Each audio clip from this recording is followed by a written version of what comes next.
How's everybody doing? Welcome to the Strategy Room on this Saturday night, February 22nd, 2025.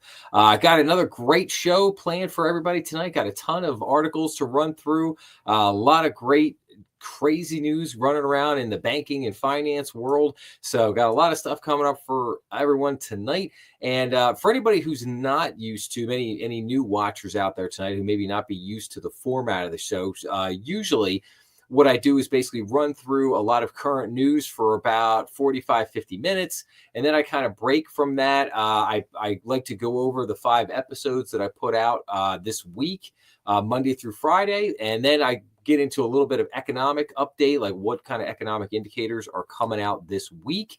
Then I usually get into a little bit more banking news and then go back to more articles to wrap up the show. So that is generally the format that I've been sticking to here for a number of months now. And so we will kick off the show here with our first article of the evening. So Howard Lutnick is confirmed as Trump's commerce secretary. So the Wall Street billionaire executive will lead a study on reciprocal tariffs as one of his first duties. So Howard Lutnick, President Donald Trump's pick to lead the Department of Commerce, has been confirmed by the Senate. Prior to the upper chamber vote, Senate Majority Leader John Thune touted Lutnick's success on Wall Street and his work with September 11th survivors. I am glad President Trump has chosen an outcome-driven leader, Thune said in prepared remarks. Howard Lutnick's greatest business achievement is not building his own success or building up a company. It was rebuilding Cantor Fitzgerald. The headquarters of the financial services firm was in the North Tower of the World Trade Center, just above the impact site of one of the September 11, 2001 terror attacks. Let me say that again, all of its 658 employees in the office that died that day. If you've never heard a chance, Howard Lutnick has done many interviews over the years about his experience on 9/11. He was not there that day because he was taking one of his children to, I think one of his kids had their first day of kindergarten, and they had to drop them off at 9:00, and that's why he was not there. If everybody recalls, the first tower was hit at approximately about 8:47 a.m. in the morning. So he literally heard about the news of the tower being hit as he was leaving the kindergarten after dropping off his one child, and then of course raced down. But if you ever get a chance to watch one of his interviews about just his experience that day, because he literally ran down to the towers and he got there right as the South Tower collapsed, and almost that almost killed him, and he was able to get away from that. And it's a pretty amazing story. But he lost 658 employees of Cantor Fitzgerald that day. It was just, he has some just absolutely amazing stories of that day, of like his experience and what he went through, and he had a lot of family members that died that day too. He had like cousins, nephews, and then he said something interesting too. I remember the one interview. I'm trying to think of the number of sets of brothers that worked for him at the firm. It was something like, I think like 16. I might be wrong on that, but it was like something like that, about 15, 16 sets of brothers that worked for him at the firm. So a lot of parents that day, they didn't just lose like a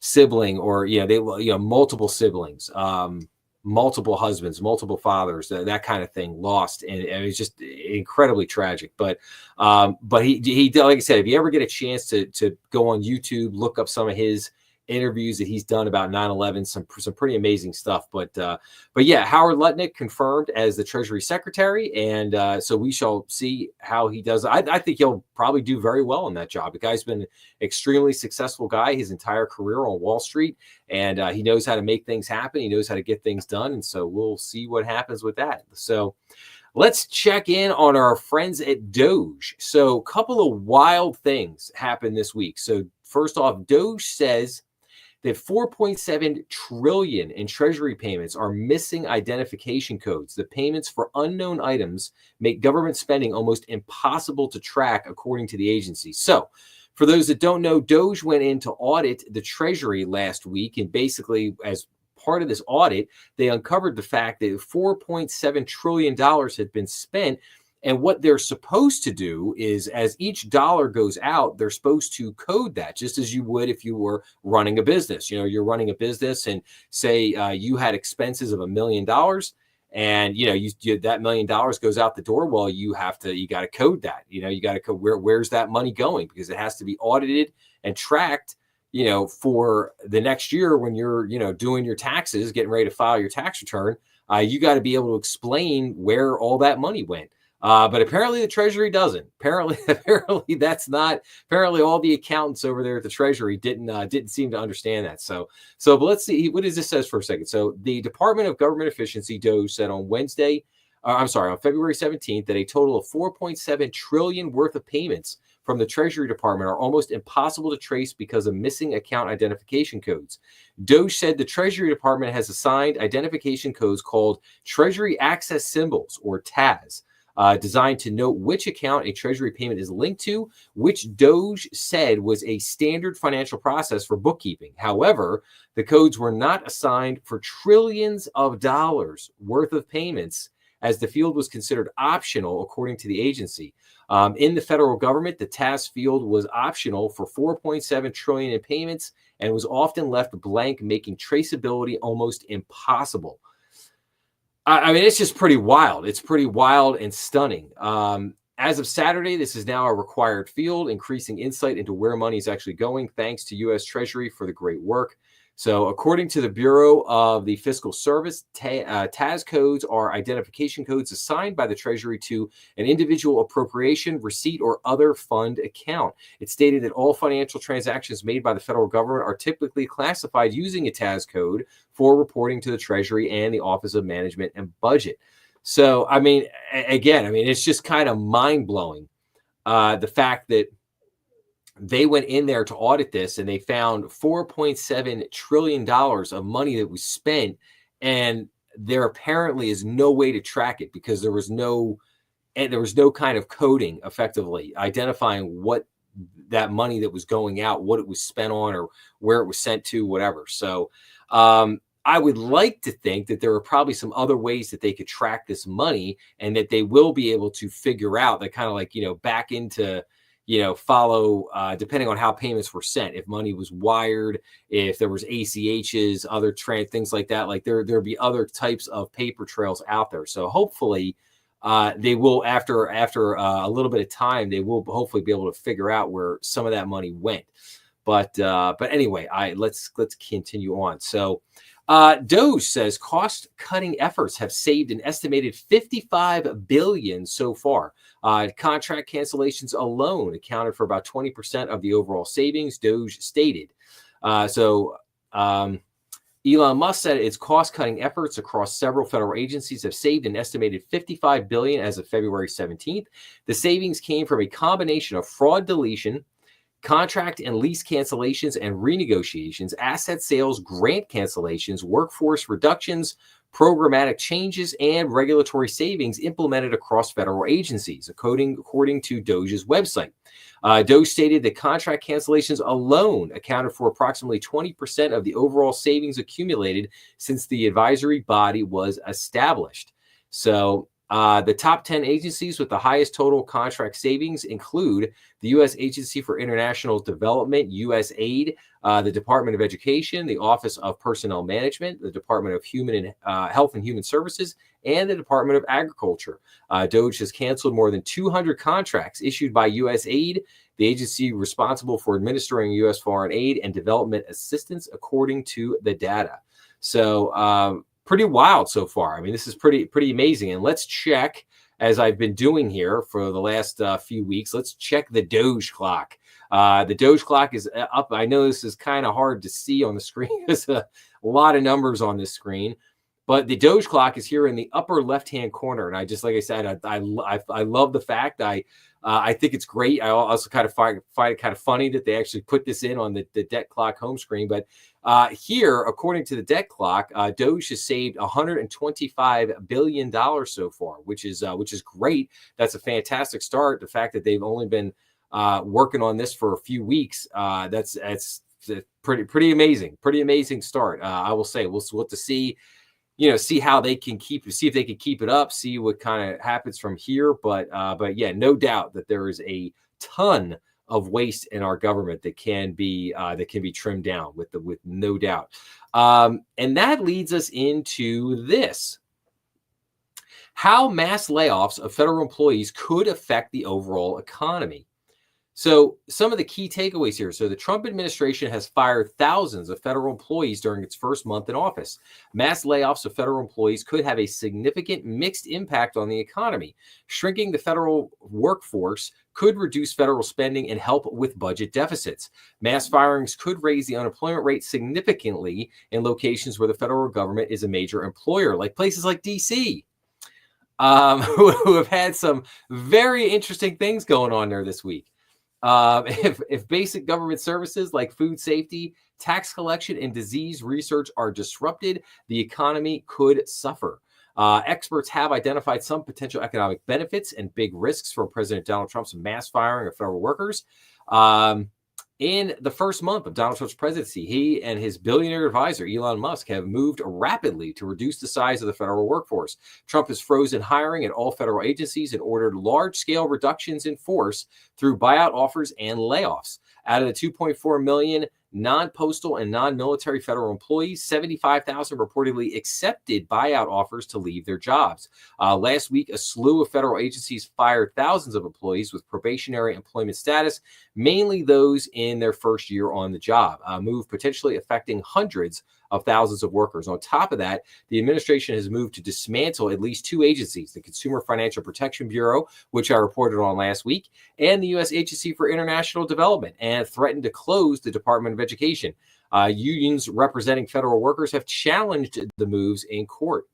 How layoffs could affect the federal budget. Some economists say potential benefits in Trump's policies to the extent that they reduce federal spending.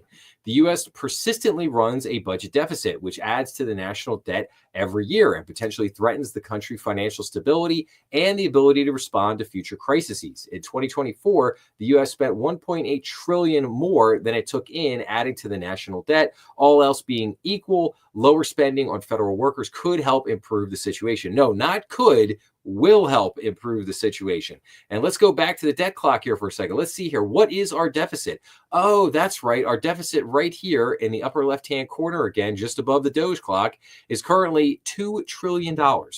We are currently running a $2 trillion deficit, adding to our $36.5 trillion in national debt. And this is the big thing we got to get down here, this $7 trillion in federal spending.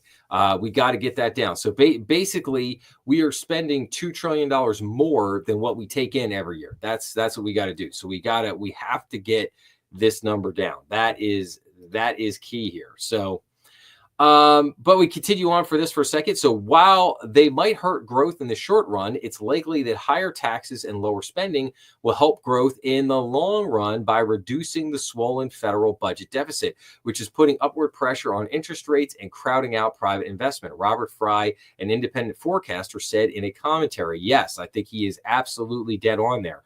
However, mass firings of workers are likely to make only a small dent in the overall federal budget. Assuming a 10% reduction in the federal workforce of 2.4 million people, the government would save $25 billion annually, economists at Deutsche Bank calculated.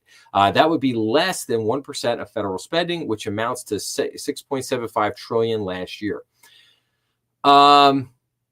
The economists said a significant reduction in the federal deficit cannot happen without raising new taxes or making changes to the big entitlement programs, Social Security, Medicare, the military, and interest payments on the national debt take up most of the federal budget each year.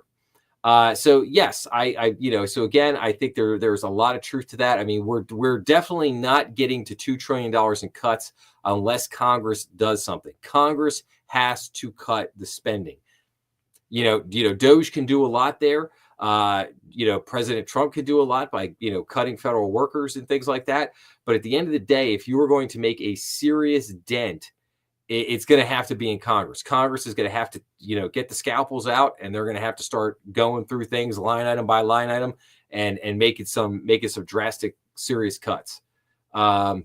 but we shall see, to be determined. We shall see what happens with that. So, okay, let's turn our attention here to Mr. Warren Buffett for a moment. So, as I have been reporting for a number of months now, so Warren Buffett has been amassing a massive war chest of over $300 billion in cash.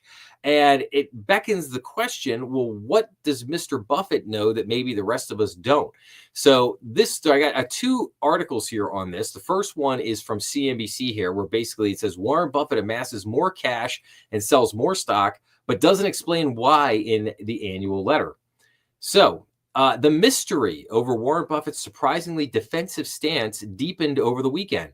The 94-year-old CEO of Berkshire Hathaway sold more stocks in the latest quarter and grew a record cash pile even larger to $334 billion, but failed to explain in his highly anticipated annual letter why the investor, known for his astute equity purchases over time, has seemingly battened down the hatches. Instead, Buffett said that this posture is in no way representing a move away from his love for stocks. Despite what some commentators currently view as an extraordinary cash position at Berkshire, the great majority of your money remains in equities, Buffett wrote in the 2024 annual letter released Saturday.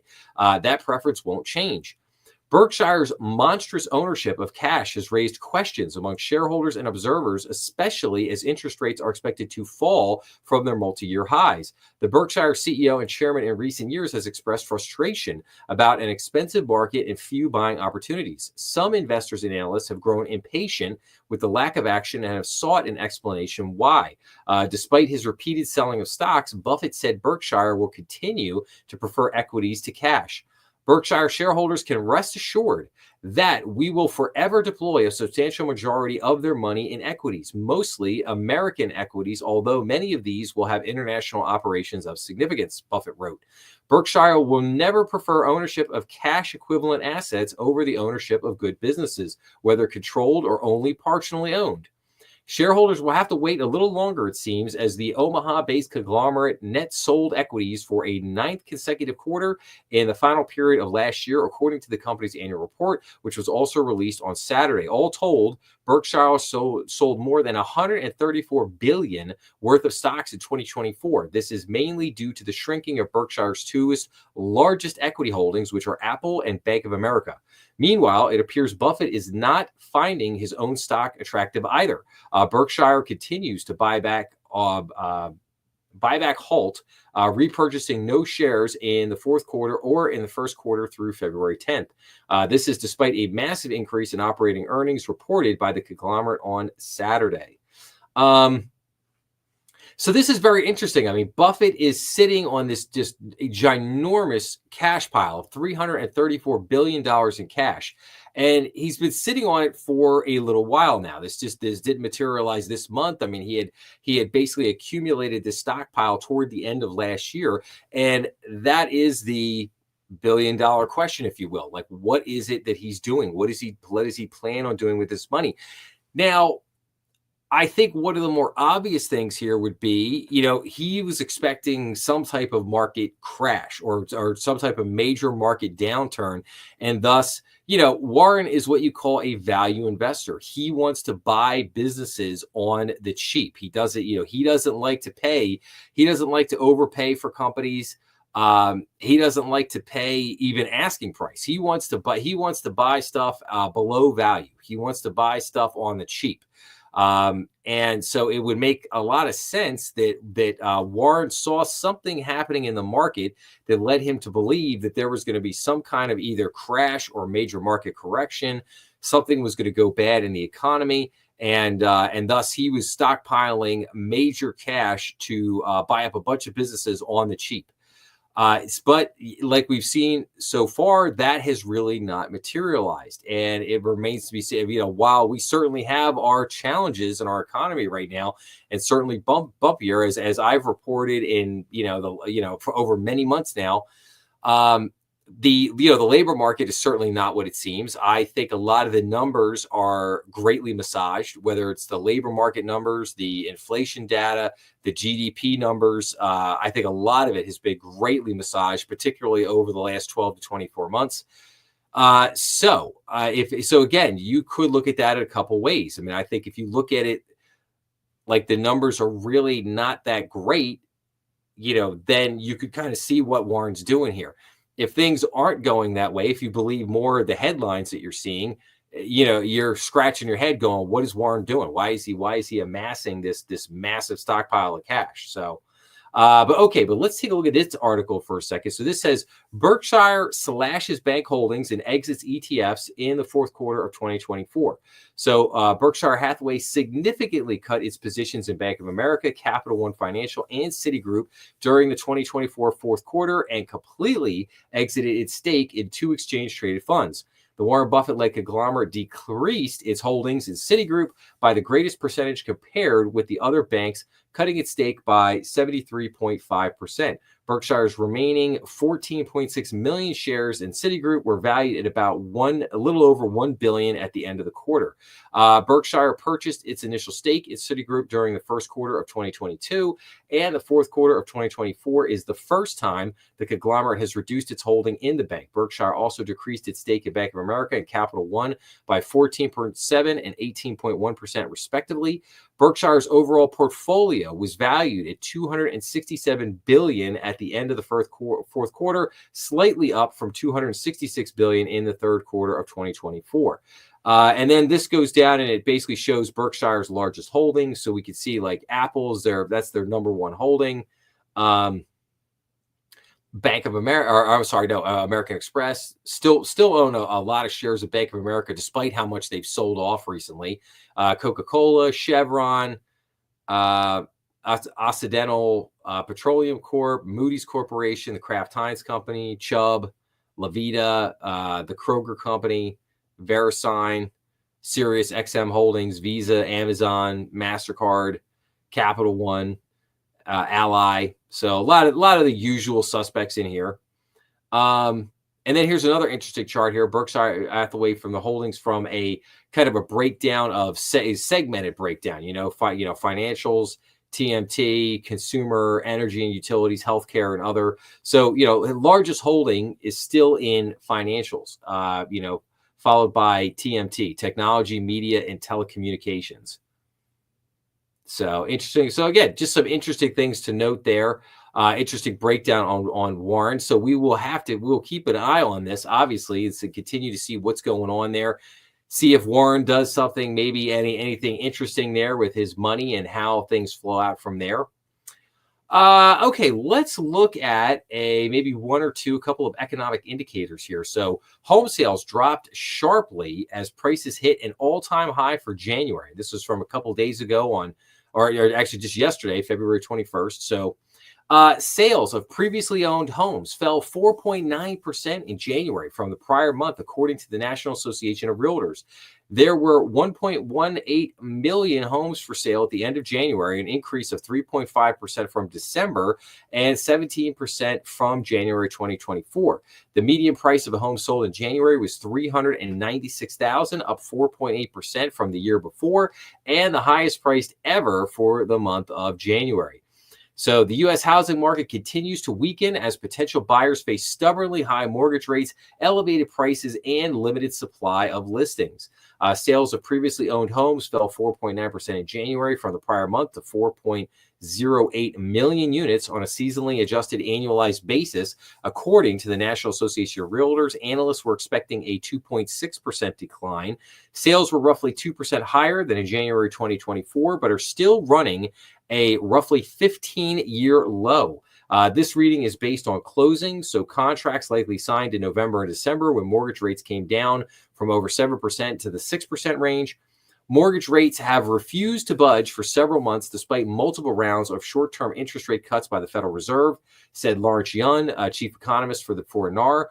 When combined with elevated home prices, housing affordability remains a major challenge. There were 1.18 million homes for sale at the end of January, an increase of 3.5% from December and 17% from January of 2024. Although inventory is gaining, it is still at a 3.5-month supply at the current sales pace. A 6-month supply is considered balanced between buyer and seller. So the average home for sale last month spent 41 days on the market. That is the longest since January of 2020, pre-COVID. Tight supply continues to pressure prices. The median price of a home sold in January was $396,000, up 4.8% from the year before, and the highest priced ever for the month of January. All four regions tracked by NAR saw price gains. About 15% of homes sold above list price, virtually unchanged from 16% in both the previous month and the year earlier period. More housing supply allows strongly qualified buyers to enter the market, Young added, but for many consumers, both increased inventory and lower mortgage rates are necessary for them to purchase a different home or become first-time home buyers. This is interesting. All cash offers made up 29% of sales, which is historically high, but it is down from 32% from the year before.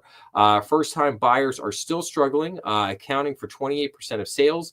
That share is unchanged from a year ago, but is well below historical averages of about 40%. Now, anybody who watched last week would remember I covered an article last week on this, basically saying that title companies had been reporting that, like, for first-time home buyers, like, parents were coming in, and they were, the first-time home buyers were getting much larger chunks of money from their parents at closing to help them get across the finish line there at the settlement table. So that was an interesting thing, and that kind of coincides with this. The all cash offers making up 29% of sales, which is historically high, but down from 32% the year before. Like, in other words, if you have if you got a rich parent or a rich uncle or something, they might be willing to just go in and pay cash, and then maybe you do some type of a cash out refinance a few months later and pay them back, most of the money that they laid out, or something along those lines. But let's continue on here for a second. So home sales are faring significantly better at higher price points and falling at lower price points. For example, sales of homes priced between $100,000 and $250,000 dropped 1.2% year over year, while homes priced over $1 million rose nearly 27% from the year before. Realtors are reporting that buyer traffic in January was weak. Realtors are putting more signs up, but the buyers are not coming. So again, very interesting. We'll continue to keep an update on the housing market. But again, I think as long as you've got housing prices at an all-time high, you got interest rates very high, you have an affordability issue there, and it's going to, and especially with the low inventory, you add in the low inventory there too. It's going to make very difficult for the housing market to recoup anytime soon. So, all right, this was very interesting. So United Health's rough stretch continues with buyouts, a reported DOJ probe, and a 23% drop in 3 months. So United Healthcare is in hot water again as the insurance giant grapples with the reported government investigations of its Medicare billing practices, pursues employee buyouts and potential layoffs, and faces sharp criticism from billionaire Bill Ackman. It extends a tumultuous period for its parent company, United Health Group, marked by the killing of a top executive, a costly cyber attack against its subsidiary, and high medical costs. United Health Group is the biggest healthcare conglomerate in the U.S., and United Healthcare is the nation's largest private insurer. United Healthcare is in hot water again as the insurance giant grapples with the reported government investigations of its Medicare billing practices, pursues employee buyouts. Like I said, those developments in recent days extended a tumultuous past year for its parent company, United Health Group, marked by the killing of its CEO, a costly cyber attack against its subsidiaries, and high medical costs in its insurance arm. United Health Group is the biggest healthcare conglomerate in the U.S. based on revenue, and it's more than $420 billion market cap. And United Healthcare is the nation's largest private insurer. Shares of United Health Group have tumbled more than 20% over the last 3 months. The stock also closed 7% lower on Friday following a report about the probe, which was first reported by the Wall Street Journal. The Department of Justice has launched a civil fraud investigation in recent months into United Health's billing practices for its Medicare Advantage plans, according to the newspaper. The probe specifically examines whether diagnoses were routinely made to trigger extra payments in those plans, including a physician groups the insurer owns, the journal said. It comes after a series of articles from the newspaper last year, which reported that Medicare paid United Health billions of dollars for questionable diagnoses.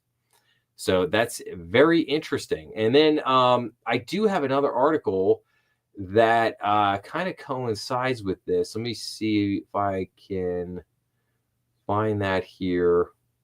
Yes. Okay, let's go to this. So going along with the issues with United Healthcare, so many hospitals are facing a crisis and it could cost employers. So as mounting costs put pressure on hospital balance sheets, some of that financial burden could make its way downstream in the form of higher premiums for employers and individuals. Hospitals saw costs, especially those related to labor, increase rapidly in the aftermath of the COVID-19 pandemic, according to a report from the American Hospital Association. Medicare and Medicaid reimbursement rates, meanwhile, have not kept pace with those cost increases, and hospitals are facing additional headwinds from commercial insurers. Medicare Advantage, a private insurance alternative to Medicare, rose by 55.7% in 2023, for example, resulting in costly appeals from the hospitals, according to the AHA. The result has been narrowing or negative financial margins at many hospitals. While the situation has stabilized somewhat from historic lows in 2022, in which the majority of U.S. hospitals operated at a loss, finances at many institutions remain tight, according to the AHA report. For instance, the median total margin among hospitals in Massachusetts was 1.4% in June of 2024, down from 3.5% before the pandemic, according to the Massachusetts Center for Health Information and Analysis. About 40% of the hospitals in that state reported negative operating margins. We can say definitively that every hospital or health system in Massachusetts is struggling and is weaker than when the pandemic began 5 years ago, said Sam Melnick, Chief Communications Officer at the Massachusetts Health and Hospital Association. Things are pretty dire across the board. Healthcare industry consolidation. So recent financial headwinds have resulted in consolidation across the healthcare industry. Kaufman Hall & Associates LLC reported 30.6% of transactions in that sector involved at least one distressed party, up from 27.7%, the previous record high in 2023. Meanwhile, the size of the sellers in distressed healthcare transactions rose, averaging $401 million in annual revenue in 2024, according to the Kaufman Hall report. That implies distress is no longer quite as concentrated among smaller community hospitals, according to the report. It's worth noting the bankruptcy of Dallas-based Steward Healthcare System, which owned for-profit hospitals across the nation, contributed significantly to the amount of distressed deals last year. Without that, 2024 probably wouldn't have featured record-breaking percentages, but the same trends would have still been present, according to the Kaufman Hall. Looking ahead, there's optimism in many industries that the Federal Trade Commission under the Trump administration will be less aggressive on antitrust action than the prior administration, opening the door for further consolidation in healthcare and other sectors. But financial distress and industry consolidation have ripple effects that reach outside of the core healthcare sector. Together, they mean providers have greater bargaining power and a compelling reason to use it when negotiating rates with insurers, experts say. So what does it cost? So consolidation in healthcare is nothing new. There's been a steady pace of that activity for decades. That's the standard economics view of this, is that less competition amongst providers gives them the market power to negotiate higher reimbursement rates. Higher reimbursement rates negotiated with private insurers then put upward pressure on the premiums those institutions charge employers and individuals, Becker said. So employers contributed on average $19,276 per worker for family insurance coverage in 2024, up $2,919 from the prior year, according to the 2024 Employer Health Benefits Survey by KKF. That annual increase was well above the $679 average increase observed since 2010. Facing greater financial pressure, hospitals have greater incentive or are forced to raise their prices to stay afloat. Um, that puts upward pressure on pricing, which means higher premiums and higher out-of-pocket costs for individuals and employers. So, a lot to unpack there in this article, but I think this is pretty powerful. I have noted for quite some time that hospitals, like where I am here in the Philadelphia region, we have had pretty much just in the last 2 years, all of our independent hospital systems are basically gone. They've all sold out to bigger hospital systems. We might have one remaining independent hospital that's like a standalone hospital. I can't think of that off the top of my head, but I'm pretty sure that's where we're at. Um, but the interesting thing about this is that normally what happens here is like they're joining larger healthcare systems, and they think that the economies of scale are what are going to basically save them or pull their bacon out of the fire, so to speak. That's not really the issue here. Bigger does not mean better. The what is really at the heart of this is that they're basically, a lot of these hospital systems are trying to hide their losses in mergers. Let's merge it together and then see what happens. And that's the problem. The problem is that at the center of this, you have an industry-wide problem. It's not an economy of scale issue.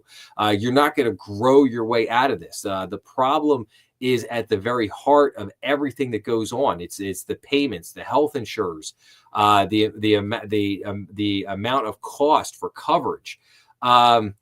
The hospitals can't get the reimbursements that they thought that they were going to get or think that they should get on a lot of the treatments and things that they provide to the patients.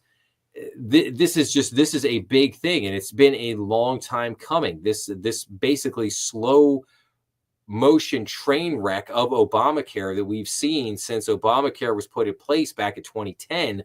We've seen this has been going on for almost 15 years now. We've seen this basically train wreck of the healthcare industry in slow motion. And I am highly concerned that we get to a point, because what happens if we start to get a number of these healthcare systems going down?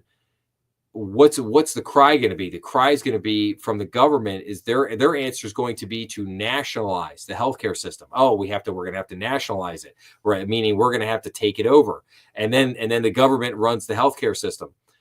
We do not want the government running the healthcare system under any circumstances. We do not want the government running the healthcare system. So something has to get fixed here. Somebody has to take a hard look at this and basically figure out what the problem is before this turns into a really deep, major crisis in the healthcare industry.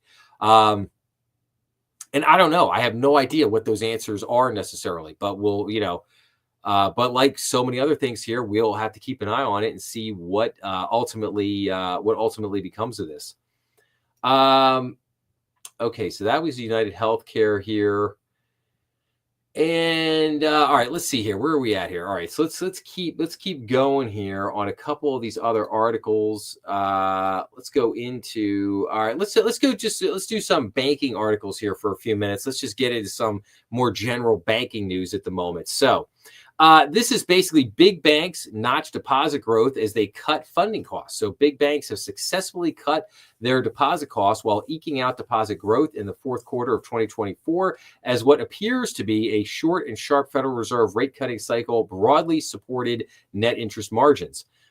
Median sequential deposit growth at the 20 largest publicly traded banks was 0.1%, behind an industry-wide median of 0.6%, with half of the large banks posting declines, according to data from S&P Global Market Intelligence.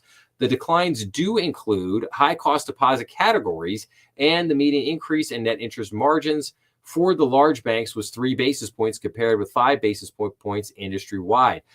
Impacts of the recent 75 basis points of Fed rate cuts, that's actually 100 basis points now, with banks realizing the median benefit of lower funding costs and higher beta sources and driving sequential net interest margin expansion. So what does all that mean in a fancy? That basically says that basically banks were able to cut their interest costs on like CDs, savings accounts, money market accounts, checking accounts. They were basically able to bring the interest rate of what they were paying. They were able to bring that down, and they were able to accumulate enough deposits in the quarter to kind of eke out a little bit of a gain. That's basically what we're looking at there. But we've now hit a plateau. We've hit a plateau where this is basically stalled in a very real way, because the Federal Reserve is not going to bring the interest rates down anymore, at least not anytime soon.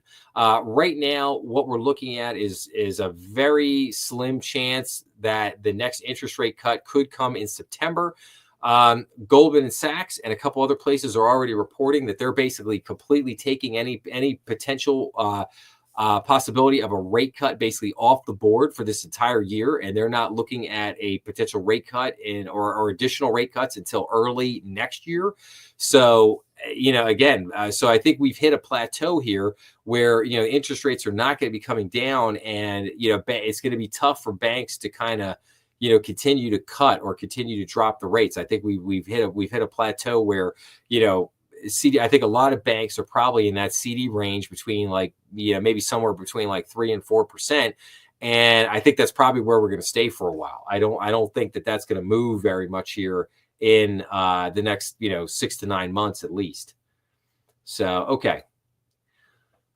So U.S. bank industry sale leaseback momentum continues. So U.S. bank sale leaseback activity shows no sign of slowing as the industry kicked off 2025 with 3 such announcements in January.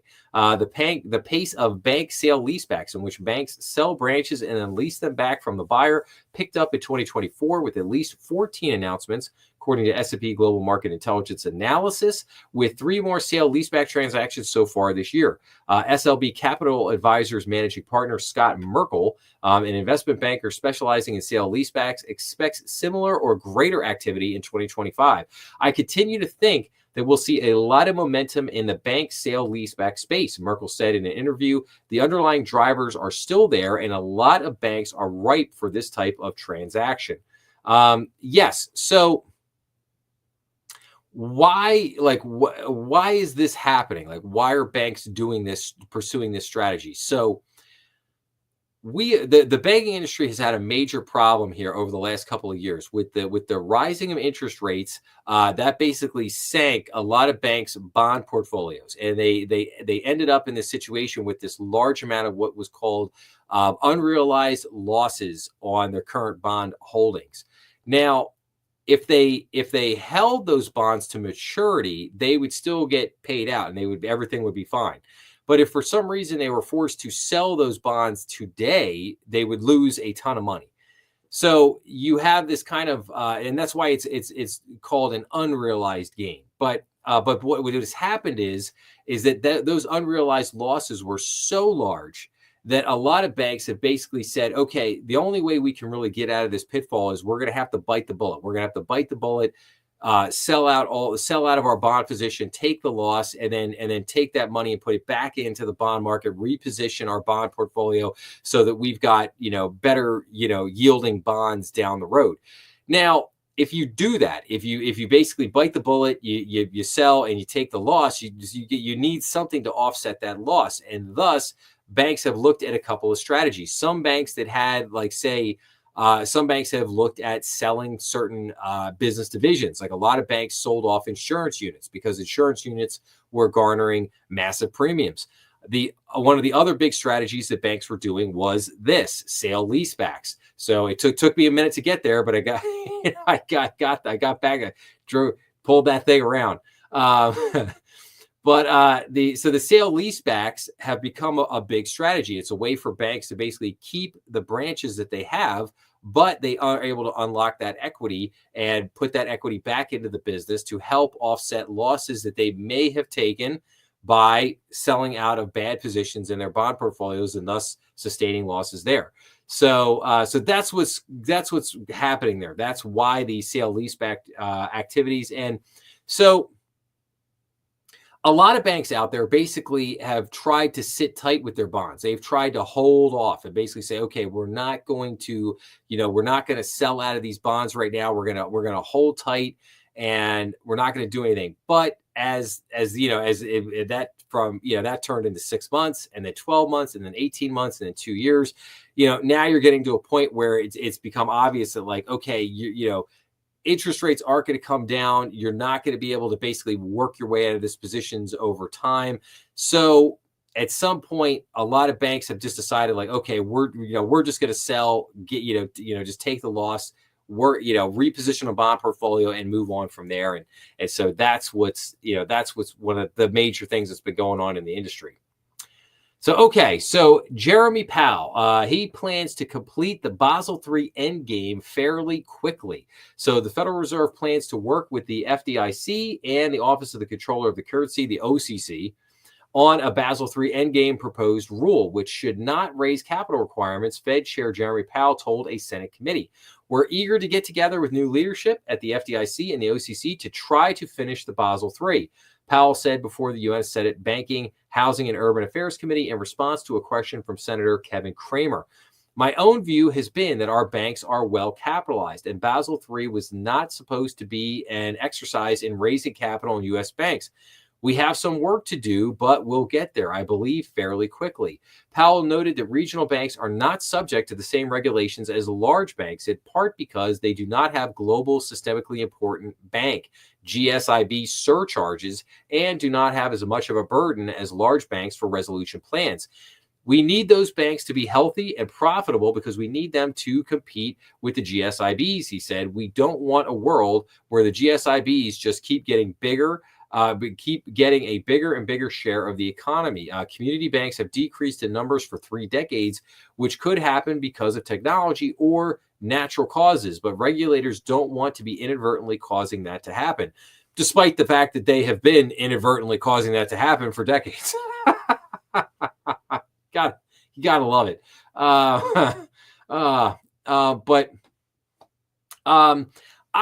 look. I have not been a fan of the Basel III endgame.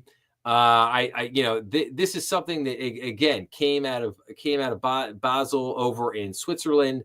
Those guys over at the Biz, they love to come up with this crap and then float it over here to us. And there's nothing they love more over in Europe than strangling their own banks. But we don't like to do that here in the U.S. We don't like to strangle our banks. So I think that banks right now have shown the industry as a whole is very well capitalized. There's not a capital shortage anywhere near in the banking industry. You've got most banks have to keep a minimum capital level of at least 8%. Most banks are well above that. Most banks have, double digit. Most banks are 10, 11, 12, 13, 14% tier 1 capital ratios. Banks are well capitalized. It's not like back in 05, 06 when you had banks that, only had, 3, 4, 5% capital ratios. So the banking industry as a whole is much better positioned, if you will, in terms of their capital situation. So I just did not like Basel III. I did not feel like that was it was necessary. And it basically part of Basel III was a knee-jerk reaction to the failures of some of the large regional banks in 23. When Silicon Valley Bank and Signature Bank failed, it also caused Credit Suisse over there in Switzerland was part of the collateral damage, if you will, from that fallout. So, and I think, when Credit Suisse, you had 2 big banks in Switzerland. You had Credit Suisse and UBS. And basically Credit Suisse went down and UBS had to step in and buy them and take them over because they failed. That rattled a lot of the guys over in Switzerland. And so they were basically like, oh my gosh, we need to do something here. So Basel III was their answer. And like I said, it really was a knee-jerk reaction to something that was very specific to a few banks. And like I said, I think the whole thing has just been overkill. Now, what Jeremy Powell is trying to do is he's trying to kind of come out with this more watered-down version, if you will, of Basel III. But I think that, again, there's always a compromise there at some point, right? But, I think a lot of bankers out there are just, they just don't want, they don't want this. They don't want to do Basel III. They just like it to go away. But, like I said, maybe Powell comes out with something where, like I said, it's just super watered down and it only applies to banks of a certain size, like maybe, 100 billion, 200 billion or bigger, that kind of thing. But like I said, we'll see what happens there with that. So, all right, this is interesting. Private credit seen as both friend and foe to U.S. banks. Now, I have talked about private credit before, but this is very interesting. So, U.S. banks are facing questions about how the rising popularity of private credit funds is impacting their business. Direct lending focused funds, dry powder has increased 159 billion as of January 29th, according to S&P Global. That figure has climbed every year since 2010, when it was just 7.87 billion, as demand for non-bank lending soars. Bank executives during the fourth quarter of 2024 earnings calls acknowledged that some clients are turning to private credit, but that trend may provide opportunities for traditional depositories. Now, you might notice here something. So that figure has climbed every year since 2010, when it was just 7.87 billion. Now, you might ask yourself an interesting question. What was going on in 2010? What was happening that this was just a sleepy little business on Wall Street and is now ballooned into a ginormous $159 billion business? Well, you might remember back in 2010, if you followed my Lords of Easy Money series, that what did the Fed start doing? Well, they had dropped interest rates to zero, but then they also started doing quantitative easing. And quantitative easing kind of turned the formula on its head. And basically, a lot of these private equity funds, they had to do what's called reaching for yield. They had to reach for yield because, you couldn't put money in the bank and get, 3-4% on it anymore. Now you had to take on more risky transactions. So private lending was a great way to do that and make a return, because you could lend money out. Again, they're not a bank, they're a private lender. So if say the bank is lending at 6%, they might be lending at 8%. And it became a very profitable business for them. Now, banks also figured out that, oh, hey, if we get in trouble, we could sell off a large chunk of our portfolio to these private lenders. And the private lenders are happy to buy those loans, because what do the private lenders do? Again, say they buy a loan at 5%. Well, that loan still has a maturity date. Say it matures a couple years later. Well, when it matures, they come back and they say, hey, guess what? Your interest rate's not 5% anymore. It's now 8%. And you're now going to pay we bought the loan, and you're now going to pay our private credit pricing. So that became very advantageous for them. It was good for the banks too, because banks basically got to get some bad loans off their books real quick. And that was one of the things I had talked about last year, that I didn't like the this whole private lender thing, or private credit thing rather, has not been something I've been a fan of, because I have said, okay, if the big banks are selling a bunch of bad loans to these basically private equity and hedge funds that are running the private credit, and those loans go bad, what do you think is going to happen? All those hedge funds and private equities, they're going to be coming back to the Fed looking for a bailout, because they're going to say, oh, if we go down, we're going to take the whole economy with us. So you better bail us out. And and that's kind of the big problem that I have had with this private credit, with this. I feel like if there's a bubble that is primed for explosion, it is this private credit bubble right here that we're seeing. And make no mistake, I'm saying this is a bubble. So look, and you can see here from this chart, dry powder trends of credit lending focused funds since 2010. And you have at the top here, we have senior debt, blended opportunist, junior subordinated debt, unitranche debt, unclassified. And you could see the massive growth since 2010 here, going from left to right. We could see where we're at here in, January of 2025, massive market. And then we go on to say funds getting their share, and then partnering up, and then direct lending focused funds with the most dry powder. And then it lists out a whole bunch of these funds here that are sitting on a boatload of money to lend out.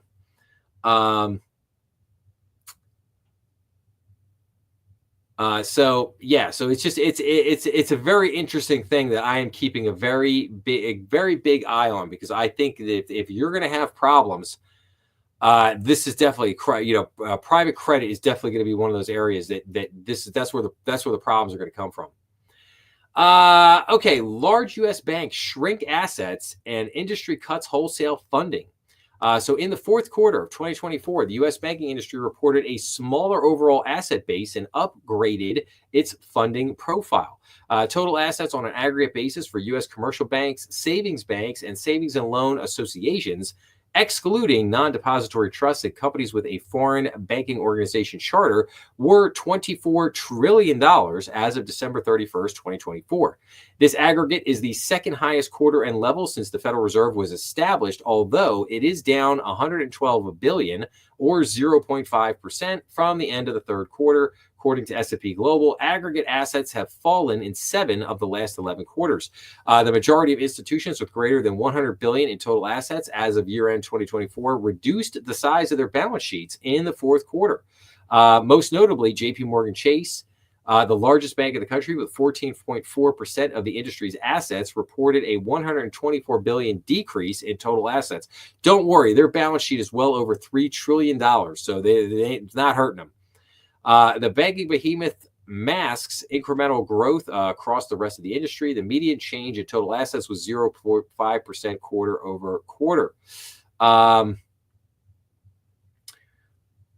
U.S. banks were able to generate deposit momentum even while shredding some higher cost funding. From both an aggregate and medium perspective, the industry improved the quality of its funding. Aggregate non-brokered U.S. deposits were up 1.6% on a quarterly basis, which led to a total deposit growth of 0.8%. More than half of the industry reported no brokered deposits at the end of 2024, and the aggregate change was a 3.6% decline from September 30th of 2024. So, pretty interesting there. So banks basically trimming their assets a little bit toward the end of 2024. So, okay. So we're about an hour in here. I'm going to take a break from the main news for a second. And I'm going to, as I always do every week, I'm going to take a few minutes here. We're going to talk about what are some of the economic indicators coming up this week. And then I want to go over the 5 episodes that I put out last week here from Monday through Friday. So, okay, on Monday, I put out episode 322, which was crypto romance scams grew 40% in 2024. And this was part 15 of the crypto series. For anybody who is not following that crypto series, I think it's pretty good. I think I've covered a lot of stuff there. So this episode examined 2 reports, one from the SEC titled Fiscal Year 2024 Report on Activities, and one from Chain Analysis titled Crypto Scam Revenue 2024, Pig Butchering Grows Nearly 40% year over year as fraud industry leverages AI and increases in sophistication. So crypto fraud has seen a massive increase in recent years, but pig butchering by pig butchering and other so-called romance scams have become increasingly popular by fraudsters. Anyone can fall victim to these scams, so it is critical to understand how they work and how they are perpetrated on victims. So definitely, if you got interest, check that episode out. The next episode on Tuesday was episode 323, and it was said, how does the U.S. Treasury feel about AI in financial services? So the episode examined a report from the U.S. Department of the Treasury titled Artificial Intelligence in Financial Services. The report highlighted the uses, opportunities, and risks of AI in the financial services sector. Some of the potential risks highlighted included data privacy, security, quality standards, bias, explainability, hallucinations, impact on consumers, concentrated related risks, third-party risks, and illicit finance risks. The report also provides recommendations on how the financial services industry should proceed with AI in the future. I thought that report was very interesting, very enlightening. Next on Wednesday, I did episode 324, which was called Should You Consider Investing in Tips? Now, this episode this got by far the most views of the week, and I got a ton of comments from a lot of viewers out there, basically just asking me all kinds of questions about tips. People have become fascinated with tips. So in this episode, we examined a recent article from the Wall Street Journal, which was titled "Inflation Isn't Going Away: Some Tips on How to Buy TIPS." Now, TIPS stands for Treasury Inflation Protected Securities. TIPS can be a great investment if you are worried about keeping up with inflation. TIPS can be particularly useful as an investment if you are approaching retirement. But as part of that episode, we also looked at the Treasury Direct website, and we looked at various products on the website, including Treasury bills, Treasury notes, Treasury bonds, and savings bonds. So again, I thought that was a really interesting episode to look at tips as another great potential investment opportunity for you. Something to check out if you're, again, if I think for savers or retirees, if you want a basically risk-free investment that you can use that will follow along with inflation, because it tracks the CPI index, the Consumer Production Index, one of the main inflation indexes that we look at. It tracks that index, so basically you're always keeping up with inflation based on the interest rate that you have in there. The drawback to tips is that you have to put your money in for fixed periods of time, for like 5 years, 10 years, 20 years.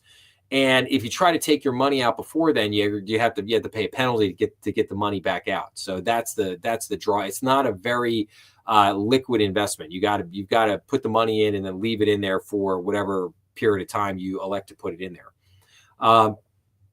Okay. Then on Thursday, I did episode 325, which was titled "That Art Collection is Nice. How now about those costs?"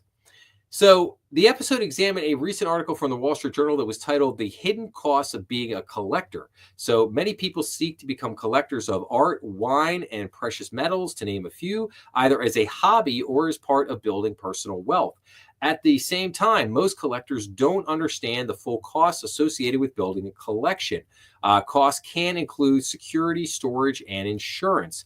And as a collector, you want to understand what you are getting into, because the cost might be higher than you think. So again, I thought this was a really interesting article on a very interesting topic. Just talking about, hey, a lot of people out there, people collect all kinds of stuff. They collect stamps. They collect antique weapons. They collect bills, old bonds, old kind. Like I've got a bunch of like old bonds and certificates and stuff like that, just because I think they're cool. I've used them sometimes as teaching tools to show people, like, hey, when you used to buy a bond, you used to get this certificate. When you used to buy a stock, you would get a stock certificate, and this is what it looked like. So I've used them just as teachers. They have no value. There's no value in them, but some could be valuable. Like I've seen, where people had like original stock certificates from like McDonald's and stuff like that. If you've got stuff like that, it could be worth something. So, but the point being is that, people collect all kinds of stuff, and you just want to, before you start really diving into collecting something like wine or art, something very valuable, you should definitely investigate a little bit, like, well, what's it going to cost me to have that collection? As I build that collection, what's it going to cost for security, for storage, for insurance? Because you could be shelling out thousands and thousands of dollars every year to protect that collection. Meanwhile, that collection, it's not generating any revenue for you. Like, in other words, it won't generate money for you until you go to sell it, because you're hoping that you hold that stuff for a long time, it appreciates in value, and then somewhere many years down the road, you sell it and make a bunch of money from it, right? But but like I said, just interesting thing to note. And then this was probably my favorite episode from the week, and that was the episode that came out yesterday on Friday, and that was episode 326, which were called "Are People in Their 50s and 60s Better Entrepreneurs?" So again, we looked at an article from the Wall Street Journal that was titled "The Investor Betting on People in Their 50s and 60s Because Older is Better." We often think about the ideal entrepreneur being a young 20-something with tons of energy. But the question is, are your 20s really the best time in your life to start a business? One investor built an entire strategy around betting on older entrepreneurs in their 50s and 60s. The reasons are obvious, as age does have its benefits. You generally, when you're in your 50s or 60s, you have accumulated a network of contacts over a long career. You probably have personal funds. You've built up a little wealth. You have experience. You know the ins and outs of running a company. And so this article really makes a great case for older is better when it comes to entrepreneurs. And I have felt that for a long, long time. A number of the entrepreneurs that I have dealt with in my banking career over the years were older entrepreneurs. They were people that were in, about 50 years old, in their early to mid 50s. And these were people that they had worked, they had been in the business world. Sometimes a lot of them had worked since they were teenagers. And so they had been out there working for 30 years, 35 years, maybe even 40 years. And so they had been in the business world. And there is a huge amount to be said about having a very high business acumen. When you understand a lot of the little things, in other words, you already have connections in your network, right? You know a payroll company, you know an attorney, you know a great CPA, you know a great bookkeeper, you know a great insurance person to provide all the insurance and stuff that you're going to need. You have a great, you've got a great wealth management guy who's going to be able to set up 401k and other things for the employees as you start to hire them and bring them on. So you already have all the people that basically you're going to need to put this thing together. You have funds that you're going to be able to contribute, and you've also got a network of other perhaps wealthy individuals that you can call on to basically say, hey, I'm going to go. You could pitch them on the company, say, hey, I'm going to go start this company. Do you want to invest and help me get this thing up and rolling? But you also have experience with internal processes, right? You understand things like procurement and sales.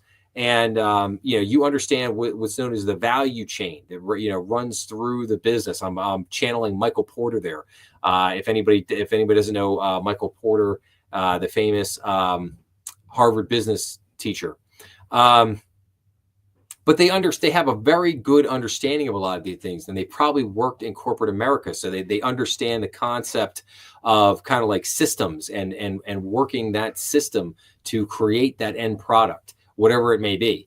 So again, I love the article, and I thought it was a really good episode, and I thought there was a lot to be said about being older when you start out as an entrepreneur. And one of the things I noted was that, most young entrepreneurs, for all of the people that we see time and time again, for all the Mark Zuckerbergs who hit it big when they're, they're 23 years old, 24 years old, and they hit the unicorn company and they become billionaires overnight.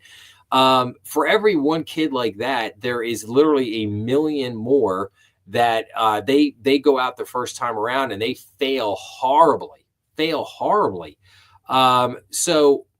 And that's the reality for a lot of your young entrepreneurs out there. A lot of them fail a couple times before they finally figure it out. They run a couple of companies and sell a few companies maybe in their 20s and 30s before they finally hit the company in their 40s that really turns into something. So again, I just thought it was a really good article. It was my favorite episode of the week, and I really thought it was interesting. Again, that dynamic of why people in their 50s and 60s make for better entrepreneurs. So that was a rundown of the 5 episodes that I did this week. I'll have 5 more episodes coming out this week. I can't believe actually the live stream next weekend is going to be March 1st. It's going to be March 1st already. It's wow. That's amazing to me that it's going that fast. So, so what economic indicators do we have coming up this week? So on Monday, the 24th, we get 2-year Treasury note auction. On Tuesday, February 25th, we have the CB consumer confidence, followed by the 5-year Treasury note auction. We got the API weekly crude oil stock. On Wednesday, February 26th, we get new home sales. Fed member Ralph Bostic is going to speak. We get the 7-year Treasury note auction. On Thursday, we get continuing jobless claims, we get initial jobless claims, and we get durable goods orders, as well as GDP numbers, and we get pending home sales. And then finally, on Friday, February 28th, last day of the month, we get the core PCE price index, personal spending, the Chicago PMI, the Atlanta Fed GDP now numbers, and the U.S. Baker Hughes total rig count. So a lot of great stuff coming out. Obviously, the GDP and the core PCE inflation index; those will be the two most watched things. But definitely some other labor market news and a couple of Treasury auctions. So I think we've got some. Good stuff coming up there. So. Okay, I want to get into some other news with you guys here before I get back to the regular news articles. So let's see what's going on here. So, all right, let's look at a couple of economic indicators. So housing starts and building permits. So housing starts decreased 9.8% in January, and we're down 0.0% from a year ago, the Commerce Department said.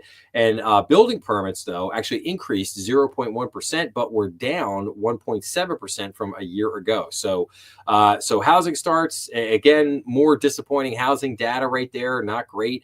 And then to follow that, mortgage applications decreased last week. So mortgage applications for the week of February 14th decreased 6.6% from 1 week earlier, according to the Mortgage Bankers Association.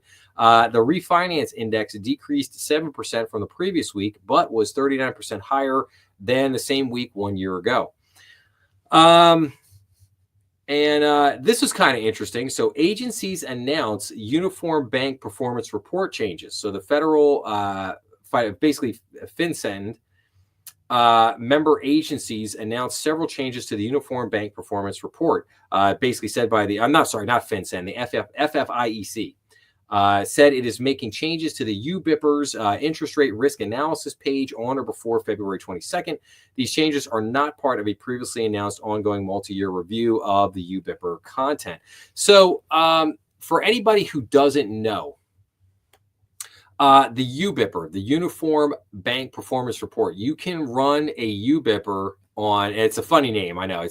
You can run a UBIPR on any bank in the country. You can basically look it up. It gives you all their financials and stuff like that. But it's tough because basically you have to understand, in order to basically decode, the report, you've got to really know all, because it's nothing but ratios. The report is nothing but ratios. So you have to understand the ratios that you're looking at and how to decode them. But if you can, you could pull a UBIPR on any bank in the country, whether it's privately owned or it's publicly traded. You could pull that UBIPR and you can analyze the bank's financials. You can see what do they have going on the asset side of the bank. What's going on in the liabilities? Like basically, what does their balance sheet look like? What does their equity position look like? What does the sales revenue look like? You can analyze all that on any bank out there just by pulling up the UBIPR report. So like I said, just something interesting I thought I would point out there. So okay. ICBA's Labrador appointed to the FSB task force. So Brian Labrador from the ICBA was appointed to the Financial Stability Board's Legal, Regulatory, and Supervisory Task Force. The FSB coordinates national financial authorities and international standard setting bodies as they work toward developing strong regulatory, supervisory, and other financial sector policies. The task force is a global forum of public and private sector experts that meet to discuss how to support the G20 roadmap for enhancing cross-border payments. So interesting there. Latest rate decision was unanimous in the minutes. So all participants in the most recent Federal Open Market Committee meeting supported maintaining the target range for the federal funds rate at 4.25 to 4.5%, according to the meeting minutes. And then also according to the minutes, participants expected that under appropriate monetary policy, inflation would continue to move toward 2%, although progress could remain uneven. Yes, I totally disagree with that. It is not, inflation's not moving toward 2%. It's not moving anywhere near 2%, and it's not going to. It's moving the opposite direction. It's going back up. But I digress. Participants observed that the economy had continued to expand at a solid pace and that recent data on economic activity were stronger than anticipated. With the stance of policy significantly less restrictive than it had been before the policy easing over the previous three meetings, all participants viewed it as appropriate to maintain the current target range for the federal funds rate. Yes, of course. Okay. Um, This is interesting. Here's a report: best chance in decades for passing credit union tax. So, as tax bill negotiations heat up, banks have the best chance in decades to end the federal credit union tax exemption, according to a new report in American Banker. The report notes that lawmakers are under pressure to extend tax cuts for low and middle income earners, avoid raising taxes on businesses, and balance the budget, opening the door to a credit union tax to raise revenue. Credit union mission creep. So Congress gave credit unions a tax exemption to serve people of modest means to be different from banks. But what we've seen since 2000 is credit unions acting no different than taxed banks. Yes, absolutely. So, but do I think that they would repeal taxes on credit unions completely? Probably not. I could, because you still have smaller credit unions out there that are still following that original mission of what a credit union is supposed to be. So again, I think that it probably a more measured approach. Like, in other words, if you've got a credit union that say is over $1 billion in assets, then yeah, they're probably going to have to start paying. And they might even go 500 million. Maybe they say over 500 million in assets. You're going to, the tax, benefits go out the door, and you got to start paying taxes now. So, but like I said, I don't know. We'll see.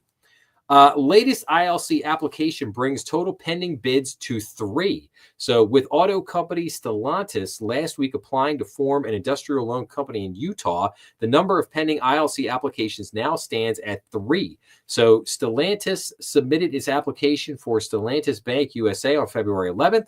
General Motors recently resubmitted an application for GM Financial Bank in Salt Lake City, which it said will focus on auto lending and deposits. And Ford submitted an application for Ford Credit Bank, also in Utah, in 2022. ICBA has consistently opposed attempts by commercial companies to obtain ILC charters, noting they would violate the separation of banking and commerce and create a systemically risky financial institution. But I also think that the issue there with the ILC licensing is that basically it's, they don't have the same regulatory standards that like a traditional commercial bank, let's say, has to meet. And I think that's the big problem there. And it's basically been considered in the banking industry as the ILC is basically a backdoor. It's like a backdoor way to get a bank charter, and that's why they always talk about closing the ILC loophole, and that's what they mean. This one's kind of funny, given the news, and I should have included an article on this, but I didn't. ICBA and the U.S. Postal Inspection Service partner to combat check fraud, so that's good. ICBA announced a partnership with the U.S. Postal Inspection Service to combat the threat of check fraud. ICBA and the Postal Inspection Service will deliver in-branch educational materials with step-by-step instructions to help consumers safeguard their financial assets and respond if they experience check fraud. That's great. But if anybody hadn't noticed the news of the week, the head of the U.S. Postal Service was fired because the U.S. Postal Service lost, wait for it, $9.5 billion. I mean, I almost fell out of my chair when I heard that. I could not believe it. I mean, there have been jokes for years about how, bad the Postal Service is and the fact that it loses billions of dollars every year. But in the last few years, the losses have just jumped to enormous levels. They did, first, I think it was like 6.3 billion in 23 and then 9.5 billion in 24. I mean, and this is, keep in mind, this is while the amount of mail being sent, I believe, is down like 80% over the last like 20 something years. So your volume of mail being sent is going down, but the losses are just exploding through the roof. And so I think that, yeah, some things definitely need to be done there. So, okay, this is some very disappointing news. I was really not happy about reporting this, but FinCEN, the BOI, the beneficial ownership information that I have reported on a lot, basically this reporting requirement now is back in effect with extended deadlines. So basically, following a court decision The Financial Crimes Enforcement Network announced that the beneficial ownership information reporting requirements are back in effect with new deadlines of March 21st for most companies. The latest court decision, the U.S. District Court for the Eastern District of Texas this week reversed a previous stay on FinCEN's BOI regulations, allowing them to proceed pending further court orders. FinCEN said it will assess its options to further modify deadlines and prioritize reporting for entities that pose the most significant national security risks. FinCEN also reported that it intends to initiate a process this year to revise the BOI reporting rule to reduce burdens for low-risk entities, including many small businesses. Yeah, I wouldn't hold my breath on that one. But it's interesting because I thought that basically nothing was going to happen until March, because they were supposed to have these oral arguments in March, and then the judges were going to decide what was going to happen thereafter. So I really thought that nothing was going to happen until then. So I was very surprised to see this announcement that basically that the court had overturned had overturned this, and basically now we're back in effect now on the BOI. However, I would not be surprised if something happens in the next couple of weeks where either another case is brought or somehow, because I truly believe that this is going to go to the Supreme Court. It's going to go up to the Supreme Court where a final decision will be made. I'm still hoping that someday somehow this is going to get shot down, because I do believe that BOI is completely unconstitutional. I believe that the U.S. Small Business the National Small Business Association, the NSBA. I believe that they proved their case in court. The judge, ruled with them that basically the BOI was unconstitutional, and on a number of different levels. So, but like I said, so I'm very disappointed to have to bring that news, but we'll see what's going on there. So, okay. Trump directs independent agencies to run proposals through the White House. So President Donald Trump issued an executive order requiring independent agencies to submit rules to the White House before publishing them in the Federal Register.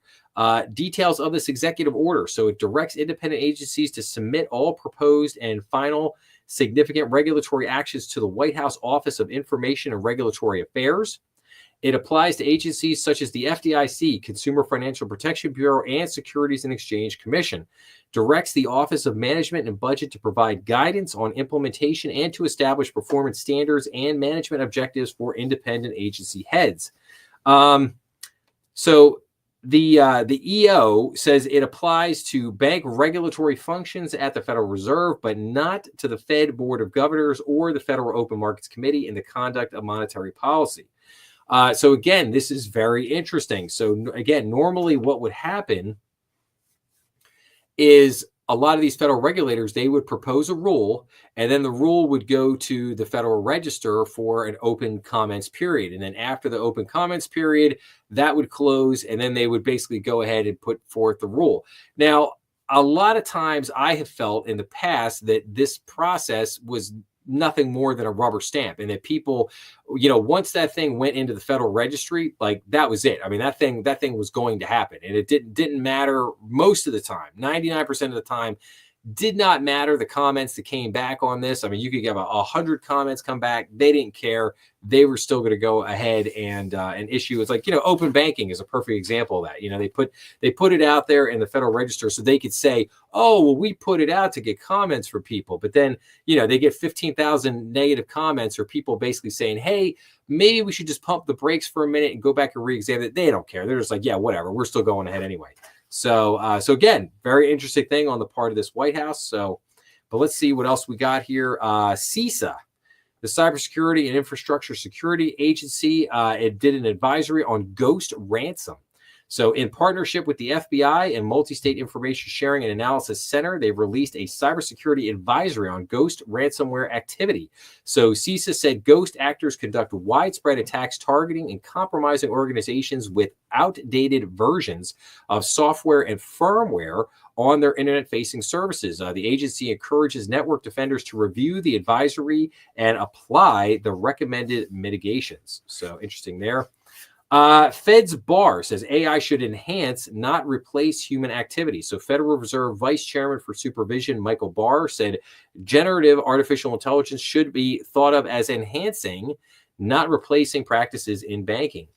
So the Fed's Waller, data not supporting a rate cut right now. So economic data is not supporting a reduction in target interest rates at this time. But if 2025 plays out like 2024, rate cuts would be appropriate at some point this year, according to the Federal Reserve Governor, Christopher Waller. So that's basically signaling to you right there that forget the first half of the year. You're not going to see any rate cuts, through June.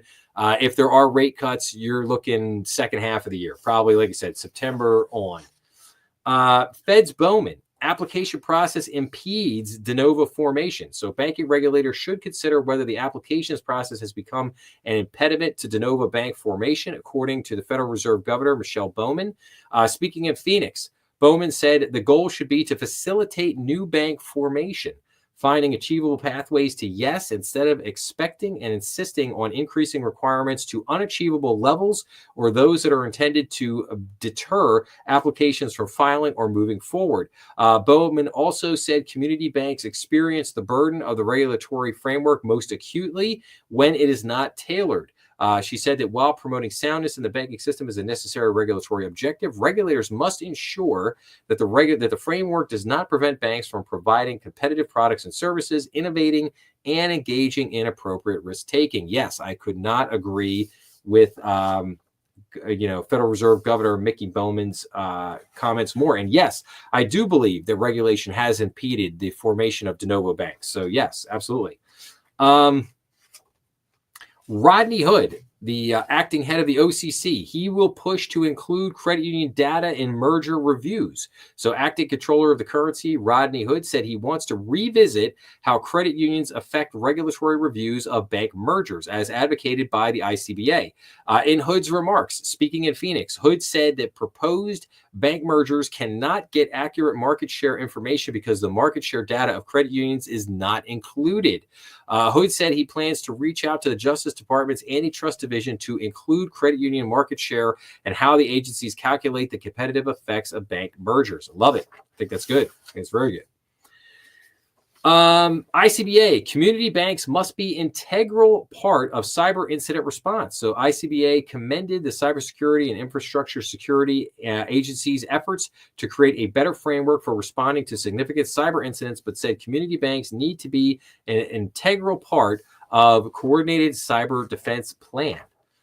And then finally, ICBA supports resolution to scrap CFPB overdraft rule. ICBA expressed support for a new congressional effort to validate the Consumer Financial Protection Bureau's final rule on overdraft protection program, saying it is a deeply flawed and harmful rule.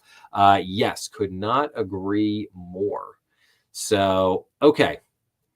So what do we have here? Got a couple minutes left. Let's see what else I got here. So, January U.S. retail sales fell more than expected with one new bankruptcy. So the U.S. Consumer retail spending in January declined month over month, more than economists expected, although sales were higher than the same month a year earlier, and spending in December of 2024 was higher than previously reported.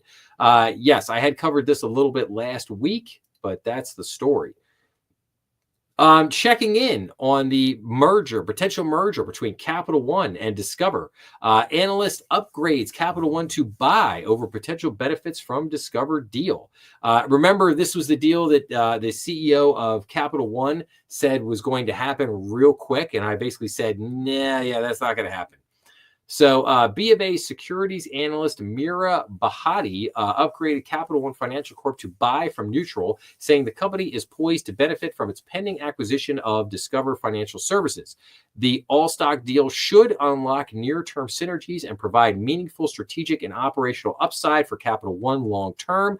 Bhatia wrote in a research note, we think that the combined company could earn mid-teens plus returns on equity, which could also lead to multiple expansion.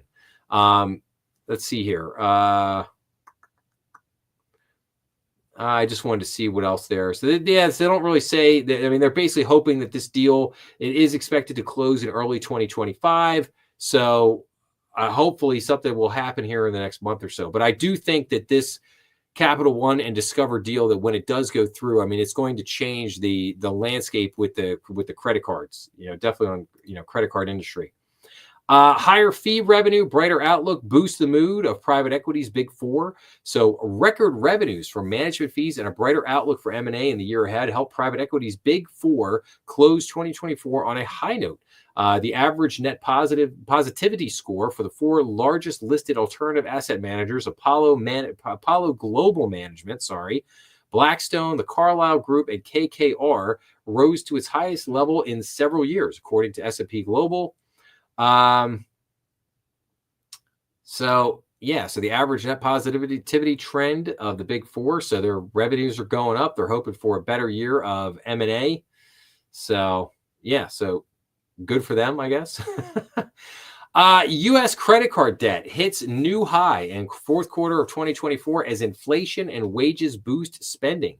So look at the credit card balances here. Look at that. Credit card balances have risen to a record $1.211 trillion. Basically says here, U.S. consumers have boosted credit card balances to record highs and are increasingly delinquent in paying those balances off as high prices, expanded access to credit, and a resilient jobs market have pushed spending higher. Americans held $1.211 trillion in outstanding credit card balances at the end of the fourth quarter of 2024, a 36% increase from the first quarter of 2020, when the pandemic forced a slowdown in spending on dining out, travel, and other services, according to the latest data compiled by the Federal Reserve Bank of New York. Total U.S. household debt, including mortgages, auto loans, credit cards, and other debt, jumped to $18.036 trillion in the fourth quarter of 2024 by about $533 billion a year earlier, and by $3.886 trillion, or nearly 28% from the fourth quarter of 2019. So that's a lot of credit card debt. So people, a lot of credit card debt. And then the delinquency, severe credit card delinquency rises to 2011 levels. Loan balances 90 days or more delinquent. Credit card delinquency up over 10% at this point. Nearly 11.4% of U.S. credit card debt balances were severely delinquent at the end of 2024, the highest percentage since the fourth quarter of 2011. Yes, that's not good. Not good. And then let's do two more here. So the OCC's hood on work with DOJ on updating bank market share evaluation. Yeah, we kind of heard a little bit of that in the comments, what I just said. And then 500 FDIC employees opt for deferred resignation. So about 500 Federal Deposit Insurance Corp employees, or about 8% of the agency's workforce, joined the thousands of federal government employees who accepted the Trump administration's deferred resignation offer, Bloomberg Law reported. S&P Global confirmed with the FDIC spokesperson the number and percentage of the agency's employees who have accepted the buyout offer. The majority of the FDIC employees who accepted the offer were either approaching retirement or concerned about return to office policies, as many are bank examiners who work remotely. The deferred resignation program, which is part of the Trump administration's plan to downsize the federal workforce, allows employees to leave work in February but remain on the federal payroll until September 30th. The offer must be accepted by 7:20 p.m. on February 12th, which we're obviously past. Interesting news there. All right, so I am going to leave it at that. Let me just see here if I've got my, I wanted to end here with a quote of the day. So let's see here. Okay, so what's my quote for the day here? So when I was 5 years old, my mother always told me that happiness was the key to life. When I went to school, they asked me what I wanted to be when I grew up. I wrote down happy. They told me I didn't understand the assignment, and I told them they didn't understand life. That was John Lennon. I actually like that. That's a good quote. Okay. With that being said, I will. I'm gonna wrap up and leave everybody off. I hope everybody enjoys the rest of the weekend. I will have all new episodes coming out this week, and then I will be back next Saturday night at 8 p.m. for another adventure in the strategy room with everybody. You know, keep your head on the swivel out there, because there's just crazy stuff happening week in and week out. So it's amazing to me, just the volume of stuff that's been happening just in the last month or so. It's been absolutely wild. So, but with that, I hope everyone has a great night. Enjoy the rest of your Saturday and your Sunday, and enjoy the week ahead. Make sure to check out some of those episodes on the channel. Oh, I would be remiss if I didn't say, make sure to like, share, and subscribe, as that always helps the channel. Remember, we are on YouTube, Rumble, and all major podcast platforms. Please be sure to leave your comments, as I always enjoy getting back to everybody, and make sure to check out some of that other content on the channel. And again, enjoy the weekend. I'll see everybody again real soon. Thanks a lot.